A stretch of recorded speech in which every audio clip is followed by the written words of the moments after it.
ওই কিয়ামতের ময়দানে যারা আল্লাহর আরশ আজিমের নিচে ছায়া প্রাপ্ত হবে তার মধ্যে ওই শ্রেণীর যুবকেরা হবে ওয়াশাবুন নাশাউ ফি ইবাদাতিল্লাহ। ওই যুবক যেই যুবক যৌবনকালে আল্লাহর ইবাদত করেছে, ওই যুবক যেই যুবক যৌবনকালে আল্লাহরে ডেকেছে। গান বাজনার ভিতরে পাগল ছিল না রে যুবক, গান বাজনার ভিতরে যাইতো না, মাহফিলের ময়দানে দৌড়াইতো। ফজরের নামাজ কাজা করে নাই, জোহরের নামাজ কাজা করে নাই, আসর কাজা করে নাই, মাগরিব কাজা করে নাই, ঈশাও কাজা করে নাই। 5 ওয়াক্ত নামাজে আল্লাহর কুদরতি পায়ে সেজদা দিয়েছে। ওয়াশাবুন নাশাউ ফি ইবাদাতিল্লাহ। ওই যুবক যেই যুবক আল্লাহর ইবাদতের ভিতরে মশগুল, ওই যুবক যৌবনকালে যে আমার আল্লাহরে ডাক দিছে, এ কলিজার টুকরা যুবক, মারে 1 থেকে 2 বার 3 বার ডাকবা, মা রাগ হয়ে যাবে, এতবার কেন ডাকিস, এতবার কেন ডাকিস। কিন্তু বাজান মনে রাখবা, আমার আল্লাহরে যত বেশি ডাকবা, আমার আল্লাহ তত বেশি আমার উপরে খুশি হবে। জোরে জোরে কোন সুবহানাল্লাহ। টাঙ্গাইল কালিয়াতি থানায় আমার মাহফিল এরকম আপনাদের মতো বলছিল হুজুর 10টা সাড়ে 10টার মধ্যে উঠা মানে 11টা পার হয়ে যায়, খবর নাই। বললাম কয়টায় দিবেন, বলে হুজুর 12টার পরে একটু ঘুমান, রেস্ট নেন। পাশে একটা বাসায় আমারে নিয়ে গেছে, আমি শুইতে গেছি। চিন্তা করলাম জানলা দরজা বন্ধ করে কিছুক্ষণ চক্ষু বন্ধ রাখলে মনে হয় ভালো লাগবে। দেখি কিছুক্ষণের মধ্যে কানের ভিতরে গানের আওয়াজ আসে। ডাক দিলাম, বাড়িওয়ালা ভাই আছেন? বলে হুজুর কি লাগবে, চা না কি লাগবে? বললাম চাও লাগবে না, কফিও লাগবে না, পানও লাগবে না, নাস্তাও লাগবে না, আসলাম মাহফিল করতে, আমারে কি গান শোনানোর জন্য বাসায় আনছেন? বলে আস্তাগফিরুল্লাহ হুজুর কোন কি? বললাম গানের আওয়াজ দেন কে? বলে বড় মাইকের আওয়াজ। তারপরেও দেখি গানের আওয়াজ আসে। মাথা নিচের দিকে দিয়া জিহ্বায় কামড় দিয়া ডাকতে, বলে হুজুর দুঃখের কথা বলবো কি আর কষ্টের কথা বলবো কি, আমরা তো বুঝি না। আমার একটা নাতিন আছে, ছেলের কোলের নাতিন, রাত্রে ঘুম পড়াইতে গেলে কানের কাছে গান না বাজাইলে ঘুম পড়ে না। এরকম বাচ্চা আমাদের সমাজে আছে না? না, বাচ্চা খাবার খায় না, দেখবেন মাই কি করে, ওই যে কি টক ওরে সুবহানাল্লাহ।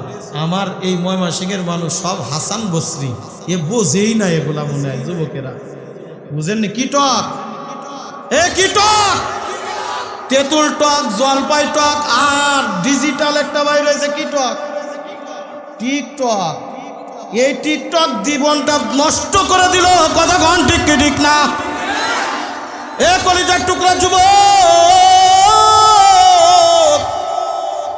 গত কয়েকদিন আগে দেখলাম শাশুড়ি জামার বাড়ি যে অনশন করে, অনশন বুঝেন না, কে পড়ে রয়েছে, কি অনশন? বলে তার সাথে বিয়ে না দিলে আমি যেতাম না। নাউজুবিল্লাহ কইলেন না? 2 বছরের সম্পর্ক, জীবনে কোনোদিন দেখা হয় না। বাড়ি হলো চট্টগ্রাম, মেয়ের বাড়ি চট্টগ্রাম, ছেলের বাড়ি গফরগাঁও। দেখবেন কিছুদিন পরে আইসা বাড়ির উঠোনের পরে নামে গেছে অমুকের সাল, অমুক আসনি। বলে কে? বলে আমি অমুক আসছি। বলে অমুকের সওয়ালের সাথে আমার 3 বছর ধরে পরিচয়। কিসে পরিচয়? বলে টকে পরিচয়। কি টকে? কথা কয় না, কি টকে পরিচয়? টিকটকে পরিচয়। আমি বড় অবাক হয়ে গেলাম, কলেজের টুকরা যুবক। কয়েকদিন আগে আমিও তো ফেসবুক চালাই, আমি আর ফেরেশতা তা না, চালাই, কিন্তু তোমাকে চালানো আর আমার চালানো পার্থক্য আছে। মনে করবা হুজুর ফেসবুক চালাও, তাহলে আমাদের মতো। আমার ফেসবুকে কোনো ফেরেন আলেম ছাড়া নাই। আমার ফেসবুকে ইন্টারনেট যেটা আমরা ব্যবহার করি, ভালো কাজেও ব্যবহার করা যায়, খারাপ কাজেও ব্যবহার করা যায়, সেটা আমার কাছে কথা কন ঠিক কি ঠিক না?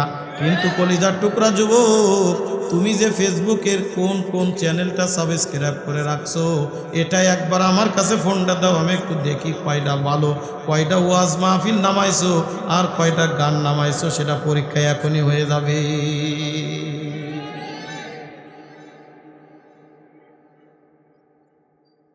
ফেসবুকে একটা হঠাৎ করে ভিডিও আসলো, মাত্র 14 বছরের একটা ছেলের সাথে 32 বছরের মায়ের সম্পর্ক। 14 বছরের সওয়াল মায়ের বয়স, কথা কয় না। খোঁজ নিয়ে ছেলের বাড়ি চলে আসছে,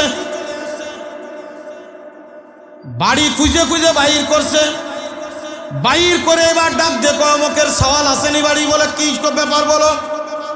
বলে আমার বাড়ি অমুক জায়গায়। বলে কি জন্যে আসছো? বলে আমার সাথে সম্পর্ক। বলে দেখছো নি কোনোদিন? বলে ফেসবুকের মেসেঞ্জারে পরিচয়, হোয়াটসঅ্যাপে পরিচয়, ইমুতে পরিচয়, টুইটারে পরিচয়, টেলিগ্রামে পরিচয়, টিকটকে পরিচয়। 13 বছরের সওয়াল কেবলমাত্র ক্লাস 6-এই পড়ে সামনে আইনেছে, আনো চুল দাড়ি কিছুই গজায়নি, মুখ চিপলি আনো দুধ বাইর হয়। বলে না না, তা আমি বুঝবো না, তুমি ছোট হও আর বড় হও, আমার সাথে সম্পর্ক করেছো, আমার সাথে তোমার বিয়ে করাই লাগবে। সমাজ নষ্ট করে ফেলা দিল। আমি বলি যুবকদের নষ্ট করার পিছনে 1 নম্বরে সব থেকে বড় ভূমিকা হলো বাবার মার। কথা বলেন ঠিক কি ঠিক না? বলবেন হুজুর বাবা মার দোষ কিভাবে? 1 নম্বরে মনে রাখবেন কথা, 1 নম্বরে মোবাইলটা কিনে দেশে কেডা? কথা কয় না? বাবা কিনে দেশে, অথবা বড় ভাই কিনে দেশে, অথবা মা কিনে দেশে। আপনার ছেলে কেবলমাত্র ক্লাস 5-এ পড়ে, তাও তো 20,000 30,000 টাকা হয় না। আইফোন 7 প্রো ম্যাক্স না কিনলেও হবে না, অমুক ম্যাক্স না কিনলেও হবে না, এইটা না কিনলেও হবে না, ওইটা না কিনলেও হবে না। দাম কত? কিষান বাবা জন বেচা খায়, পরের খেতে কামলা দিয়া খায়, 1,65,000 টাকা দাম। এ কলিজার টুকরা বাজান, আপনার মেয়েকে বলে এসএসসি পরীক্ষা দিল, এখনো বিবাহ হয় না, থাকে আপনার বাড়িতে, কেন অ্যান্ড্রয়েড ফোন আপনি কিনে দিলেন? আবার বাড়িতে নেট কিনতে টাকা লাগবে, খরচ হবে, এমবি বেশি খায়, এই জন্য দেখবেন 500 টাকা প্রত্যেক মাসে বিল দিয়া ওয়াইফাই লাইন আনলিমিটেড ফ্রি, খালি দিবা খালি চালাবার। মসজিদের ইমামের যদি 50 টাকা বেতন ধরা হয়, মাথায় হাত দিয়ে কয় ওরে সুবহানাল্লাহ, আমারে ধরেছো 50 টাকা, ঠিক মতো খাতেই পারি না, আর আমারে ধরেছো 50 টাকা। এদিকটা দেখবেন মাসের 1 তারিখে ওয়াইফাই বিল পরিশোধ না হলে কালকে লাইন কাটিয়ে দিয়ে যাবে। কথা বলে না? 50 টাকা মসজিদের হুজুররা দিতে পারে না, ইমামের বেতন 5,000, তারপরে 6 মাস বাকি, আবার 500 টাকা প্রত্যেক মাসে ওয়াইফাই বিল দেয়, 250 টাকা আবার ডিশ লাইনের বিলও দিতে হয়। এ বাদে না যদি কিডনি বিক্রি করলেও এগুলা দেওয়া লাগে। আজকে আমার ইমান আর আমল কোথায় গেছে? কলিজার টুকরা বাজান রে, আপনি তো দাবি করতেছেন আপনার সন্তান বড় ভালো, আপনার সন্তান বড় পরহেজগার, ওই যে মোবাইল কিনে দিয়েছেন, রাত্রের অন্ধকারে কম্বলের নিচে ওই বালিশের উপরে মাথা লাগায়া, ওই যে লেপটা তোষক তার গায়ের ভিতরে জড়ায়া, ও যে কি দেখতেছে, কার সাথে কথা বলতেছে। বাজান রে, তুমি তো একটা বারের জন্যও খেয়াল করলা না। আমি বলবো যদি ওই সালে ওই মোবাইলের কারণে আল্লাহর জাহান্নামে যায়, এই কলিজার টুকরা যুবক কিয়ামতের ময়দানে ডাক দিয়ে বলবে, ওগো মালিক রব্বুল আলামিন, আমি জাহান্নামে যাব, আমি তো বদ আমল করেছি, আমি তো গুনাহের কাজ করেছি। ওগো রব্বুল আলামিন, আমার বাবা যদি ওই দিন একটু মাইরে যদি আমারে শাসন করতো, আমারে যদি একটু ফিরে আনতো, না তোর মোবাইল চলবে না, এইরকম যদি সব বাবা একটু কঠোর হয়ে যাইতো, তাহলে তো আমি হারাম কাজে লিপ্ত হতাম না, গুনাহের কাজে লিপ্ত হতাম না। আগে ওই বাবারে আমার সামনে হাজির করো, তার বুকের উপরে পাড়া দিয়া, তবেই আমি জাহান্নামে যাব। কথায় কথা চলে আসে কলিজার টুকরা যুবক, আজকের মাহফিলের মধ্যে আমার মনে হয় 80% যুবক দেখা যাচ্ছে। আলহামদুলিল্লাহ কন্যা 30 বছরের নিচে হাত কার, 30 বছরের নিচে কার বয়স আছে? হাত তোলো, নারে তাকবীর, হাত তুলে রাখো, হাত তুলে রাখো। 30 বছরের নিচেই বয়স, 30 বছরের নিচেই বয়স, 30 বছরের নিচে বয়স, হাত কার কার একটু উঁচা করো আর বলো নারে তাকবীর। তোমাদের থেকে একটা আওয়াজ দেখি, তোমাদের আওয়াজ বড় না মুরব্বীদের আওয়াজ বড়? নারে তাকবীর, নারে তাকবীর, 30 বছরের উপরে বয়স কার কার? হাত উঠান, জোরে জোরে হাত উঠান। 30 বছরের উপরে, মাশাআল্লাহ। আয় দেন, 2 হাত চড়েছে, একটারে ডবল দেখায়। আল্লাহু আকবার কন্যা, নারায়ে তাকবীর। নওজোয়ান যুবকের সংখ্যা বেশি। এ কলিজার টুকরা যুবক, কথায় কথা চলে আসলো তোমাদের সম্পর্কে। একটা কথা বলে যাই রে যুবক, আমিও তো তোমাদের মতো একটা যুবক।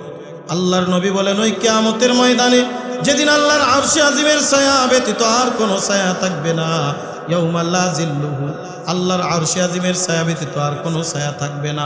ওই কিয়ামতের ময়দান, যে কিয়ামতের ময়দানে সূর্য থাকবে মাথার 1 বিঘাত বা 1 হাত উপরে।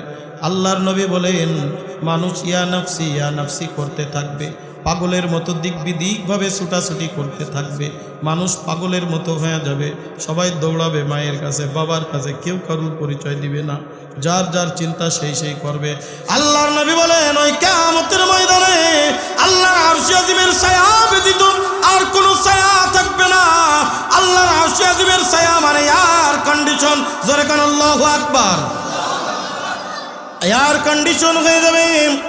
আল্লাহর নবী বলেন, ওই কিয়ামতের ময়দানে 7 শ্রেণীর লোকদেরকে আল্লাহর আরশে আজিমের নিচে ছায়া দিবে। এ কলিজার টুকরা যুবক, মনে রাখো, ওই আল্লাহর আরশে আজিমের নিচেই যারা ছায়া প্রাপ্ত হবে কিয়ামতের ময়দানে, তাদেরকে আল্লাহ তাআলা বিনা হিসাবে আল্লাহর জান্নাত দিবে। জোরে জোরে কান সুবহানাল্লাহ। বুজুর্গি কি নেহি हमको जरूरत, गुलाम अपना बना ले ऐ खुदाया, गुलाम अपना बना ले ऐ खुदाया, तू को जाओ सुन्नते अहमद को जा, बा मोहम्मद कई बुवद निस्बत तुरा, बा मोहम्मद कई बुवद निस्बत तुरा। जोरे कन अल्लाहु আকবার। আল্লাহর নবী বলেন, এ কলিজার টুকরা যুবক, ওই কিয়ামতের ময়দানে যারা আল্লাহর আরশে আজিমের নিচে ছায়া প্রাপ্ত হবে, তার মধ্যে ওই শ্রেণীর যুবকেরা হবে ওয়াশাবুন নাশাউ ফি ইবাদাতিল্লাহ। ওই যুবক, যেই যুবক যৌবনকালে আল্লাহর ইবাদত করেছে, ওই যুবক, যেই যুবক যৌবনকালে আল্লাহরে ডেকেছে। গান বাজনার ভিতরে পাগল ছিল না রে যুবক, গান বাজনার ভিতরে যাইতো না, মাহফিলের ময়দানে দৌড়াইতো। ফজরের নামাজ কাজা করে নাই, জোহরের নামাজ কাজা করে নাই, আসর কাজা করে নাই, মাগরিব কাজা করে নাই, ঈশাও কাজা করে নাই। 5 ওয়াক্ত নামাজে আল্লাহর কুদরতি পায়ে সিজদা দিয়েছে। ওয়াশাবুন নাশাউ ফি ইবাদাতিল্লাহ। ওই যুবক, যেই যুবক আল্লাহর ইবাদতের ভিতরে মশগুল, ওই যুবক যৌবনকালে যে আমার আল্লাহরে ডাক দিছে। এ কলিজার টুকরা যুবক, মারে 1 থেকে 2 বার 3 বার ডাকবা, মা রাগ হয়ে যাবে, এতবার কেন ডাকিস, এতবার কেন ডাকিস। কিন্তু বাজান মনে রাখবা, আমার আল্লাহরে যত বেশি ডাকবা, আমার আল্লাহ তত বেশি আমার উপরে খুশি হবে। জোরে জোরে কান সুবহানাল্লাহ। আল্লাহ আল্লাহ क्या मुबारक नाम है, अल्लाह अल्लाह आशिकों का काम है, अल्लाह अल्लाह क्या मुबारक नाम है, अल्लाह अल्लाह मोमिनों का काम है। माशूकों से क्या मजा है, अल्लाह अकबर, माशूकों से क्या मजा है, आशिकों से पूछियो, शाखे गुल में क्या मजा है, बुलबुलों से पूछियो, शाखे गुल में क्या मजा है, बुलबुलों से पूछियो। ए माय माशिकेर যুবক, আল্লাহর নবী বলেন, ওই যুবক, যে যুবক যৌবনকালে আল্লাহর ইবাদতের ভিতরে সময় কাটিয়েছে, মুয়াজ্জিন যখন আযান দিয়া দিছে, আল্লাহু আকবার আল্লাহু আকবার, মুয়াজ্জিন যখন আযান দিছে, হাইয়া আলাস সালাহ হাইয়া আলাল ফালাহ, ওই যুবক দুনিয়ার যত কাজে ব্যস্ত থাক না কেন, আর দুনিয়ার কাজের ভিতরে সময় দেয় নাই, দৌড়ায় মসজিদে চইলা গেছে। ওই যুবক আল্লাহর ঘরে সিজদা অবনত হয়ে মাথা মাটির সাথে লাগায়া ডাক দিয়ে বলছে সুবহানা রাব্বিয়াল আ'লা, সুবহানা রাব্বিয়াল আ'লা, সুবহানা রাব্বিয়াল আ'লা। আমার আল্লাহর বড়ত্ব বয়ান করেছে।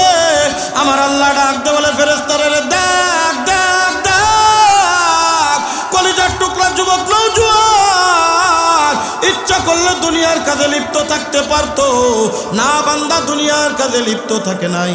মুয়াজ্জিন শুধু ডাক দিচ্ছে হাইয়া আলাস সালাহ, বান্দা দৌড়ায় মসজিদে আসছে, মাথা মাটির সাথে লাগায়া দিছে, কপালটা মাটির সাথে লাগায়া দিছে, নাকটা মাটির সাথে লাগায়া দিছে, হাত মাটির সাথে লাগায়া দিছে, আমার দরবারে সেজদায় পড়ে গেছে।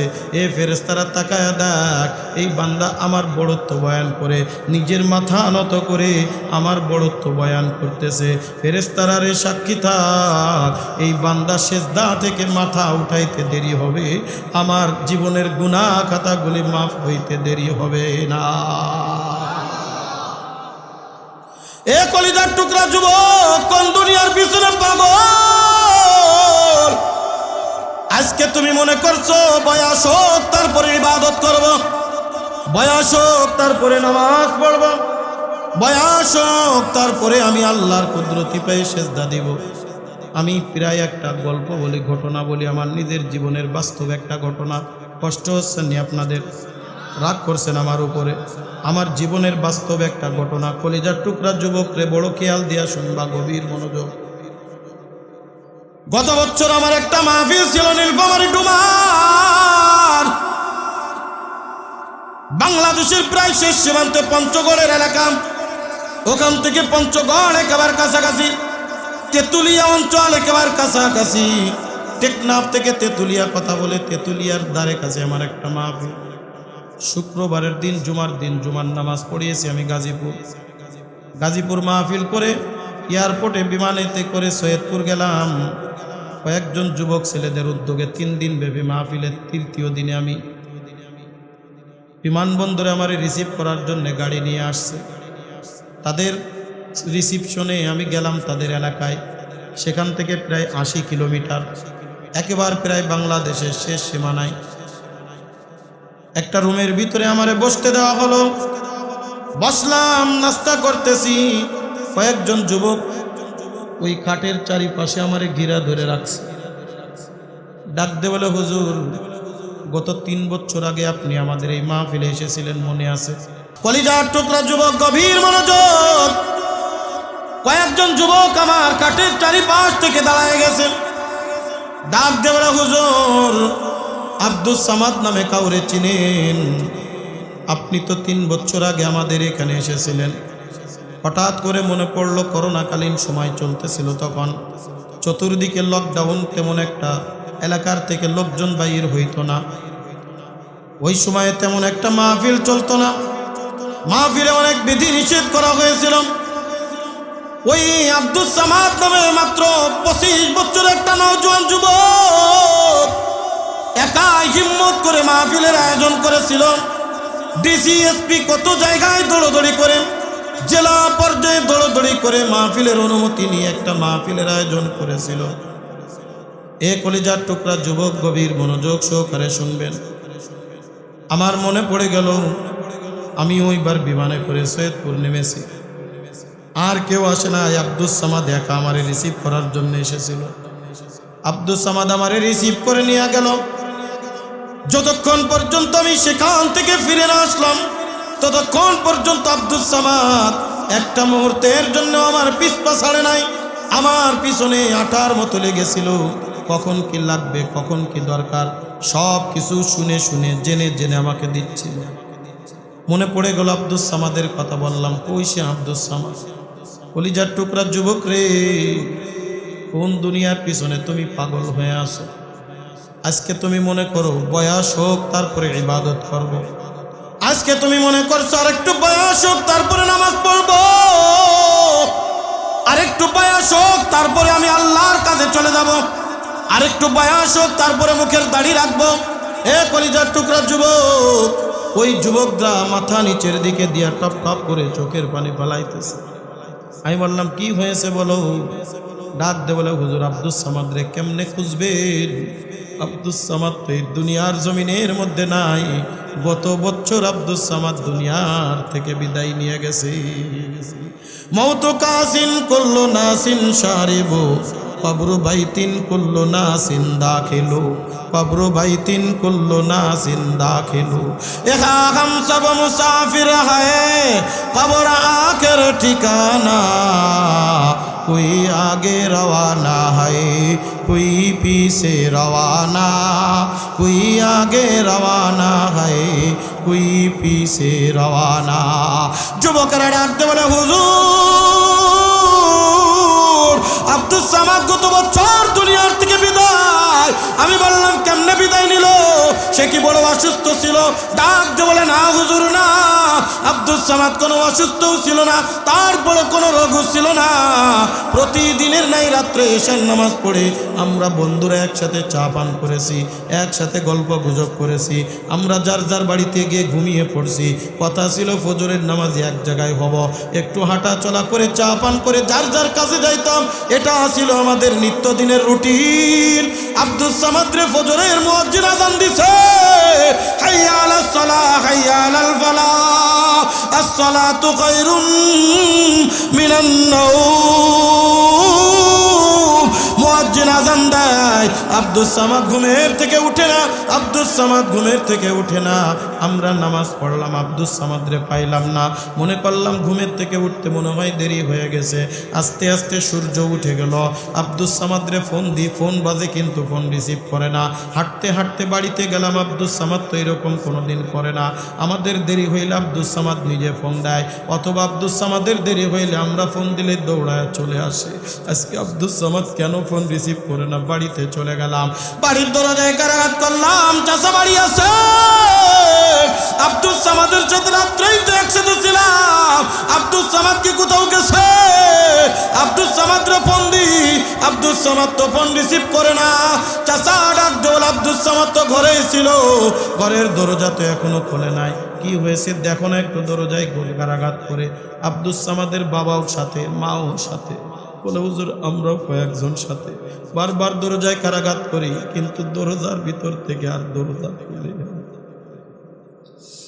টেলিফোন করলাম, বাসে কানে রিং আসতেছে, কিন্তু আব্দুস সামাদ রিং তলব করে না, আবার এটা উঠায়ও না। আমাদের দিলের ভিতরে একটা সন্দেহ লেগে গেল, এতক্ষণ পর্যন্ত ঘুমিয়ে থাকার কথা না। এক ধাক্কা দিয়া দরজা ভেঙে ফেলে দরজার ভিতরে, ঘরের ভিতরে যখন ঢুকলাম, ঘুমাও করে ছেলেরা কাঁদে আর ডাক দে বলে হুজুর। তাকায় দেখি আব্দুস সামাদ বুট হয়ে জমিনের ভিতরে পড়ে আসছে। বালিশের পাশেই তার মোবাইল রাখা, মোবাইলের রিং বাজতেছে।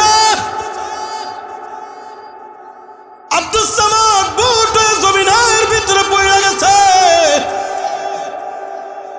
আমরা আব্দুস সামাদ রে পাজা কোলা করে ধরে খাটের উপরে শোয়াইলাম, দেখি নাকের ভিতর দিয়ে রক্ত, কান দিয়া রক্ত। ঘুমের ঘরে আব্দুস সামাদ স্টক করে দুনিয়ার থেকে বিদায় করে চলে গেছে। কলিজার টুকরা যুবক, আমিও তো তোমাদের মতো একটা যুবক, পা দুখানি বাড়ায় দেবি চড়াইয়া ধরি। যদি বলেন হুজুর এই মজলিসের মধ্যে আমার পা জড়িয়ে ধরলে আমরা আজকের থেকে নামাজি হব, আজকের থেকে আমরা দাড়ি রাখবো, আজকের থেকে আমরা ইবাদত করব, আমি নুরানি তোর পা দুখানি জড়াইয়া ধরতে রাজি। তারপরও বলি ফের এই দুনিয়ায় যখন একবার আসছি রে বাজার, ওই যে শুরুতে আমি যেই কথাটা বলতেছিলাম, একবার যারা দুনিয়ার জমিনের ভিতরে আসছে, এই দুনিয়ার থেকে বিদায় নেওয়া যাওয়া লাগবে। কবে বিদায় নিব আমরা কেউ বলতে পারিনি রে বাজার। এ কলিজার টুকরা যুবক, এ আমার মুরব্বী বাবা যারা রে, চক্ষুটা বন্ধ করে একটু আশেপাশে তাকিয়ে দেখো। আমার আপনার বয়সী কত যুবক, কত মানুষ আজকে দুনিয়ার ভিতর থেকে অন্ধকার কবরে শুয়ে আছে। আমার থেকে অর্থ তার কম ছিল না, আমার থেকে টাকা পয়সা কম ছিল না, চেহারা ছবি কম ছিল না, কোনো দিক থেকেই তার অভাব ছিল না, কিন্তু আজকে তারা দুনিয়ার জমিনে নাই, অন্ধকার কবরের চাতক পাখির নাই তাকিয়ে আছে। অন্ধকার কবরে ডাক দে বলে নুরুল ইসলাম, আব্দুর রহমান, আব্দুল করিম, আমিও যেরকম আসছি খালি হাতে, তুমিও চইলা যাওয়া খালি হাতে। কথা কোন ঠিক? সারা দুনিয়ার রাজত্ব করেছিল 4 জন ব্যক্তি, তার মধ্যে একজন ব্যক্তির নাম হলো বাচ্চা ইস্কেন্দার, কোরআনের ভাষায় যার নাম হলো বাচ্চা যুলকারনাইন। সূরাতুল কাহফের মধ্যে আল্লাহ পাক রব্বুল আলামিন এই বাচ্চা ইস্কেন্দার, বাচ্চা যুলকারনাইন সম্পর্কে আলোচনা করেছেন। কত বড় ক্ষমতার মালিক ছিল আল্লাহ পাক রব্বুল আলামিন। কুরআনুল কারীমে সূরাতুল কাহফ 16 নম্বর পারার 1 নম্বর পৃষ্ঠা আল্লাহ পাক রব্বুল আলামিন এই বাচ্চা ইস্কেন্দার, বাচ্চা যুলকারনাইনের কথা ঘোষণা করেছেন। ওয়ায়াসআলুনাকা আন যিলকারনাইন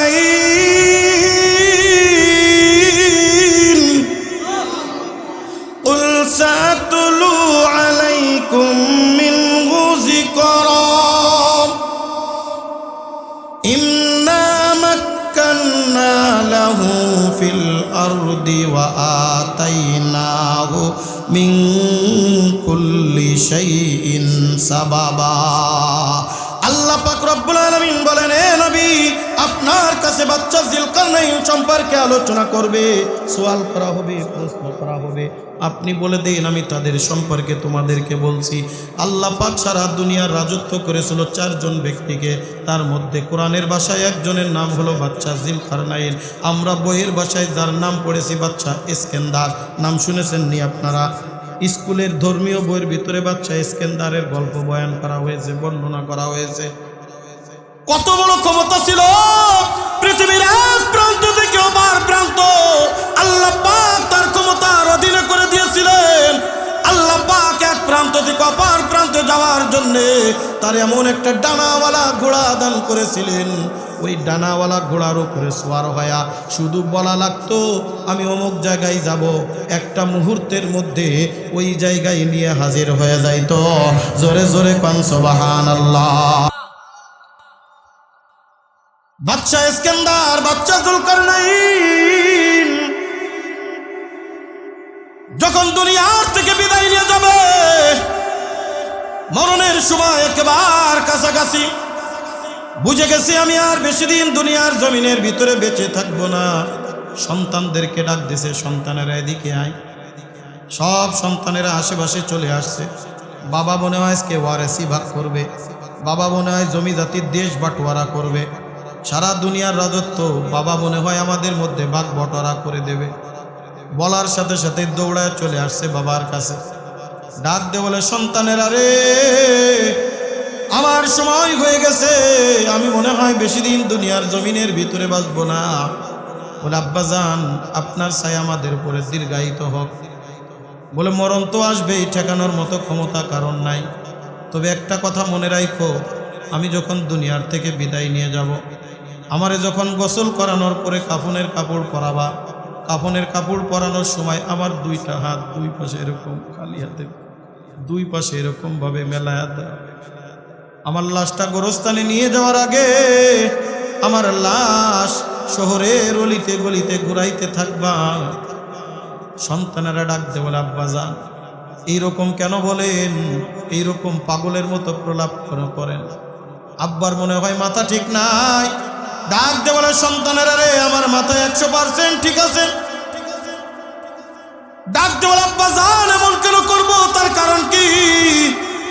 বাচ্চা ইস্কেন্দার, বাচ্চা যুলকারনাইন ডাক দে বলে, সন্তানেরা রে, আমি যখন দুনিয়ার থেকে বিদায় নিয়ে যাব, স্বামী দুনিয়ার মানুষদেরকে একটা মেসেজ দিয়ে যাইতে চাই, দুনিয়ার মানুষদেরকে একটা ইব্রত করে যাইতে চাই, তাদেরকে একটা কথা আমি জানায়া দিতে চাই।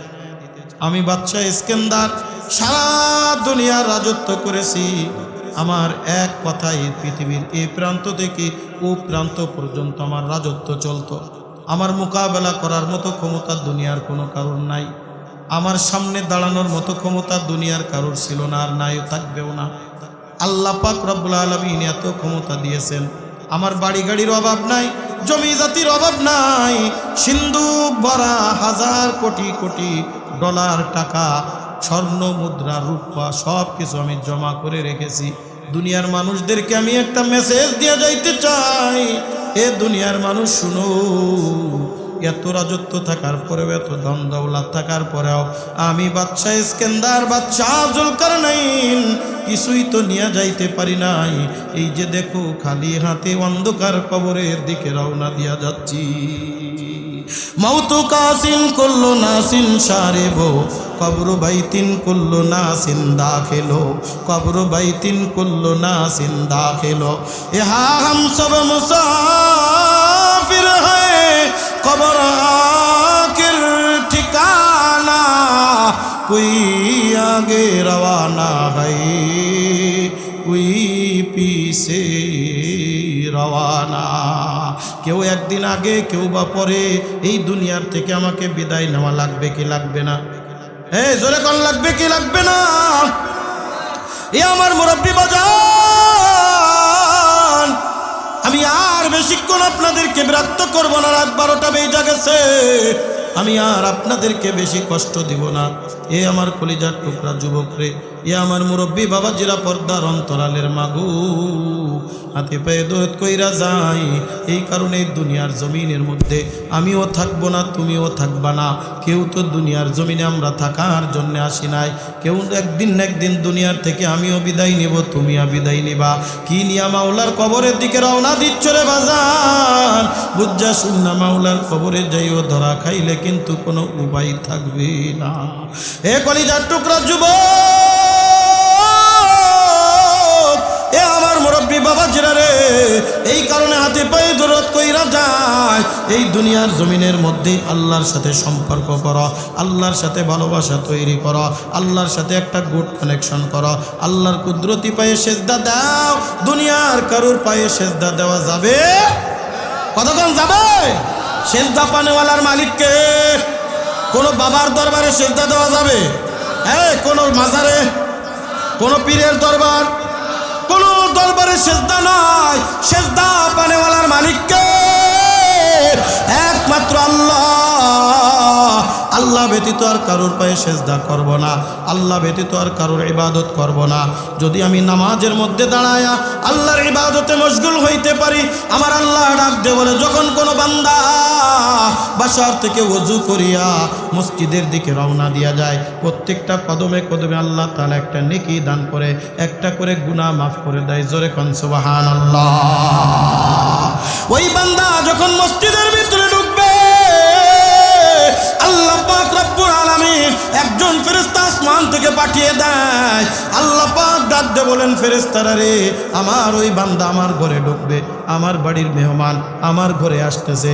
এই বান্দা গুনাহ খাতা যা করেছিল, এই গুনাহ নিয়া যদি বান্দা মসজিদের ভিতরে আসে, আমি আল্লাহ গুনাহ তো পছন্দ করি না। সুতরাং আমি আল্লাহ এই বান্দার গুনাহ নিয়ে মসজিদে আসতে দেখতে চাই না। ফেরেশতা যা যা, ওই বান্দা জীবনে যত গুনাহ করেছে ওই গুনাহ খাতাগুলি তার মাথার থেকে নিয়ে তোর মাথায় নিয়ে আনে। জোরে কন্যা আল্লাহু আকবার। ওই বান্দা নিষ্পাপ হয়ে আল্লাহর ঘরের ভিতরে প্রবেশ করলাম। ডান পা দিয়া যখন বান্দা 5 কাজ করে মসজিদের ভিতরে প্রবেশ করলো, মসজিদে প্রবেশের সুন্নাত কয়টা? 5টা সুন্নাত। আমরা তো শুধু মসজিদে গেলে পড়ি কি আল্লাহুম্মা, কি বলে আল্লাহুম্মা ইফতাহলি আবওয়াবা রাহমাতিক, এই দোয়া পড়ি। এটাই শুধু সুন্নাত নয়, মসজিদে প্রবেশ করা সুন্নাত হলো 5টা। জোরে কোন কয়টা? মসজিদে কতবার ঢুকলাম? এ মুরব্বী বাবা, দেখতে দেখতে চুল দাড়ি পাকায় গেছে, একটা দিন কি সুন্নাত মোতাবেক মসজিদে ঢুকতে পারছো নি? কেমনে আমার আল্লাহ গুনাহ মাফ করবে? কেমনে আমার আল্লাহ তোমারে মাফ করবে? মসজিদে ঢুকাই শিখলাম না, কিন্তু কিভাবে হারাম কাজ করা যায় সব আমি শিখলাম। কথা বল ঠিক কিনা? আল্লাহর নবী বলেন, 5টা সুন্নাত মেনে তুমি মসজিদের ভিতরে প্রবেশ করো। 1 নম্বরে মসজিদে যখন তুমি প্রবেশ করবা, 1 নম্বরে তুমি মনে মনে নিয়ত করবা, আমি ইতিকাফের নিয়তে মসজিদে প্রবেশ করছি। কি নিয়ত? কথা কয় না, কি নিয়ত? ইতিকাফের নিয়তে আমি মসজিদের ভিতরে প্রবেশ করছি। 2 নম্বর, তুমি ডান পা দিয়া প্রবেশ করবা। 3 নম্বর প্রবেশ করার সময় তুমি বিসমিল্লাহ বলে প্রবেশ করবা। 4 নম্বরে প্রবেশ করার সময় রাসূলের পরে দুরূদ পাঠ করবা। 5 নম্বরে হলো এই দোয়া পড়বা, আল্লাহুম্মা আফতাহলি আবওয়াবা রাহমাতি। আমরা 5 নম্বরটা করি, আগে 4টা করি, আসেনি? এ কলিজার টুকরা যুবক, দুনিয়ার কত কিছু শিখলা, দুনিয়ার কত কিছু তোমার আয়ত্তে। আল্লাহর ঘরে কেমনে যাব এটাই আমি আপনি জানি না। এই কারণে ফুকায়ে ইকরাম, মুরব্বিয়ানে ইজাম, যারা উলামায়ে কাদিম, বুজুর্গ উলামায়ে ইকরাম একটা সুন্দর সূরাত করেছেন। একটা যেহেতু নিজের মনের ব্যাপার, মসজিদে যখনই আমি ঢুকবো নিয়ত করব ইতিকাফের নিয়তে। এই অবস্থায় যদি আমি দুনিয়ার থেকে বিদায় নিয়ে যাই, আল্লাহর নবী বলেন ইতিকাফ অবস্থায় যদি কোনো ব্যক্তি দুনিয়ার থেকে বিদায় নাই, শাহাদাতের মর্যাদা নিয়ে দুনিয়ার থেকে বিদায় নিবে। মনে মনে নিয়ত করে এবার দোয়া পড়বেন, বিসমিল্লাহি ওয়াসসালাতু ওয়াসসালামু আলা রাসূলিল্লাহ। পড়েন বিসমিল্লাহি, এই জোরে পড়েন না, বিসমিল্লাহি ওয়াসসালাতু ওয়াসসালামু আলা রাসূলিল্লাহ, আল্লাহুম্মা আফতাহলি আবওয়াবা রাহমাতিক। বিসমিল্লাহ হইছে কি হয় নাই? হ্যাঁ, বিসমিল্লাহ পড়লাম না? বিসমিল্লাহি মানে কি? বিসমিল্লাহ পড়লাম, ওয়াসসালাতু ওয়াসসালামু আলা রাসূলিল্লাহ, তার মানে রাসূলের পরে দুরূদ পাঠ করলাম। 5 নম্বর যেটা ছিল দোয়া পড়া, আল্লাহুম্মা আফতাহলি আবওয়াবা রাহমাতিক। তাহলে মসজিদে প্রবেশ করার দোয়া কি শুধু আল্লাহুম্মা না, আগেতে আছে? মুখস্থ করবেন ইনশাআল্লাহ। মসজিদের ইমামকে এই মসজিদ আশেপাশে, মাশাআল্লাহ, আলহামদুলিল্লাহ, আমার মুরব্বী বাবা, মসজিদের ইমামের কাছ থেকে না পারলে শিখে নেবেন। বিসমিল্লাহি ওয়াসসালাতু ওয়াসসালামু আলা রাসূলিল্লাহ, আল্লাহুম্মা আফতাহলি আবওয়াবা রাহমাতিক বলে ডান পা দিয়া মসজিদের ভিতরে ঢুকবেন। আল্লাহর নবী বলেন, নিষ্পাপ বান্দা হইয়া ওই বান্দা মসজিদের ভিতরে প্রবেশ করলো। এইবার বান্দা যখন মসজিদের ভিতরে গিয়া নিরিবিলি বসে থাকলো, 5 মিনিট সময় আছে, দুনিয়ার গল্প করে না। আমাদের কি হয়, এসে দেখে 10 মিনিট আছে, দেখবেন মাছ বাজারের চেয়ে বেশি খারাপ হয়ে যায় মসজিদের জায়গা। কথা কয় না? আপনাদের এই গফর গায়ে মনে হয় নাই। এ জিজ্ঞেস করবে, তুই আজ বুইতে কি রুইছো? ও বলবে কি করছো? এ বলবে, দেখবেন একজন আর একজনের গল্পের ঠেলায় একজন লোক এসে 2 রাকাত সুন্নাত পড়বো, সুন্নাত পড়তে পারে না।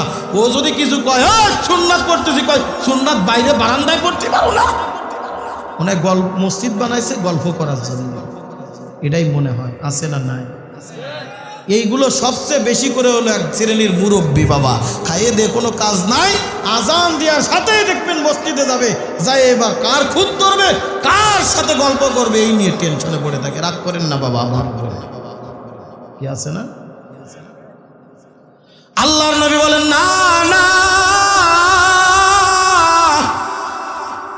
ওই বান্দা মসজিদের ভিতরে গিয়া যদি দেখে নামাজের এখনো 5 মিনিট 10 মিনিট বাকি আছে, 5-10 মিনিট যদি সে নিরিবিলি বসেও থাকে, কোনো ইবাদত না করে, আল্লাহর নবী বলেন, যদি সেজদা দিয়ে আল্লাহর দরবারে ইবাদত করলে যেই পরিমাণ সওয়াব, শুধু বসে রয়েছে কিছুই করে নাই, আল্লাহ তাআলা নামাজে পড়লে যেই সওয়াব ছিল ওই পরিমাণ সওয়াব তার আমল নামায় দেয়া দিবে।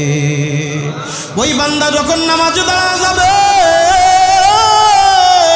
ওই বান্দা যখন আল্লাহু আকবার বলে তাকবীরে তাহরিমা বানবে, আমার আল্লাহ একটা চিৎকার মেরে ওঠে, ফেরেশতারা ডাক দে বলে, আল্লাহ আপনি এরকম চিৎকার করলেন কেন? আল্লাহ ডাক দে বলে, ফেরেশতারা রে, তোরা কি দেখো না, তোরা কি দেখো না, যেই বান্দা আমারে দেখে নাই, আমারে কোনোদিন দেখে নাই, আমার নাম শুধু শ্রবণ করেছে, আর কি সুন্দর করে বাড়ির থেকে ওযু করে চলে আসছে, ঠান্ডা পানি দিয়া, কনকনে শীতের মধ্যে ঠান্ডা পানি দিয়া ওযু করে মসজিদের ভিতরে চলে আসছে। যখন যুবকেরা পর্যন্ত কেমন কম্বলের নিচে, কাঁথার নিচে ঘুমানো, মুরব্বী বাবা এখনো ঠান্ডা পানি দিয়ে ওযু করে মসজিদে চলে আসছে। শুধু মসজিদে আসছে তাই না, তাকায়া দেখ, তাকায়া দেখ, অন্য কাউরে বড় বলে নাই, বড় বলেছে কারে? আরো জোরে কন্যা কারে? আমার আল্লাহরে বড় করেছে। আমার আল্লাহ ডাক দে বলে, বান্দা ফেরেশতারা রে, যেই বান্দা দুনিয়ার কাউরে বড় বলে নাই, মারে বড় বলে নাই, বাবারে বড় বলে নাই, ভাইরে বড় বলে নাই, বন্ধুরে বড় বলে নাই, নেতারে বড় বলে নাই, বড় বলেছে আমি আল্লাহ। এ ফেরেশতারা সাক্ষী থাক, এ ফেরেশতারা সাক্ষী থাক। এই বান্দার জীবনের যত গুনাহ ছিল, ওই যে মসজিদের বাইরে ফেরেশতা যে গুনাহ নিয়ে বৈশা ছিল, ওই ফেরেশতারে অর্ডার দেয়া দেয়, ফেরেশতা আর তোর মসজিদের সামনে দাঁড়ায় থাকতে হবে না, চলে আয়, তুই আমার কাছে চলে আয়। বান্দার নেকিগুলো ওই জান্নাতের দফতরে দেখায়া দেয়, আর গুনাহগুলো এখান থেকে চাল মেরে সমুদ্রের মধ্যে ফেলায়া দে। জোরে জোরে কান আল্লাহু আকবার, আরো জোরে আল্লাহু আকবার। এ কলিজার টুকরা যুবক, আজকে তুমি আল্লাহর ইবাদত করো না, আজকে তুমি আল্লাহর কুদরতি পেয়ে সেজদা করলা না। অন্ধকার কবরে যদি একবার ধরা খায়া যাও, ওই অন্ধকার কবরে মামু খালুর পরিচয় চলবে না, ওই অন্ধকার কবরে বাবা দাদার পরিচয় চলবে না, কোন দল কর্তা তাও চলবে না, কোন পীরের মুরিদ ছিলা তাও চলবে না, একটাই চলবে, সেই জিনিসটার নাম হলো ঈমান আর আমাল। ঈমান আর আমল যদি না থাকে রে বাজান, দুনিয়ায় তুমি যত বড়ই যা কিছু হও না কেন, টাকার পাহাড় জমায়ে ফেলো, কারুনের টাকার কোনো অভাব ছিল না, কথা কোন ঠিক কি ঠিক না? এই কারুন বাঁচতে পারে নাই আল্লাহর না মানার কারণে, ঈমান না আনার কারণে, আমল না করার কারণে। ফিরাউনের ক্ষমতার অভাব ছিল না, কিন্তু সেও বাঁচতে পারে নাই। নমরুদের ক্ষমতার অভাব ছিল না, সেও কিন্তু বাঁচতে পারে নাই। আর এদিকে বিলালে হাবশি গোলামজাদা গোলাম, নেই কিচ্ছুই নেই, গোলামের পুত্র গোলাম, চেহারা দেখতে কালো বিশ্রী, একেবারে সামনের দুইটা দাঁত উঁচু, দেখতে ভালো না, বেটে বেটে মানুষ, চাইনিজ মার্কার নাক। এরপরে যখন এই বেলাল আল্লাহর সাথে গভীর রজনীতে তাহাজ্জুদের নামাজে আমার আল্লাহরে ডাকছে, আল্লাহ, আমার আল্লাহ আরশে আজিম থেকে নূরের পরা বেলালের ঘরের ভিতরে ঢুকায়া দিছে। জোরে জোরে কান আল্লাহু আকবার। মেরাজের রজনীতে আল্লাহর নবী সাল্লাল্লাহু আলাইহি ওয়াসাল্লাম জান্নাত জাহান্নাম ভ্রমণ করেছেন। ওই জান্নাতে ঢুকতে যাবে, হঠাৎ করে দেখে কার পায়ের খড়মের আওয়াজ পাওয়া যায়, কার যেন পায়ের খড়মের আওয়াজ পাওয়া যায়। আল্লাহর নবী তাকায় দেখে বেলালের পায়ের খড়মের আওয়াজ পাওয়া যায়।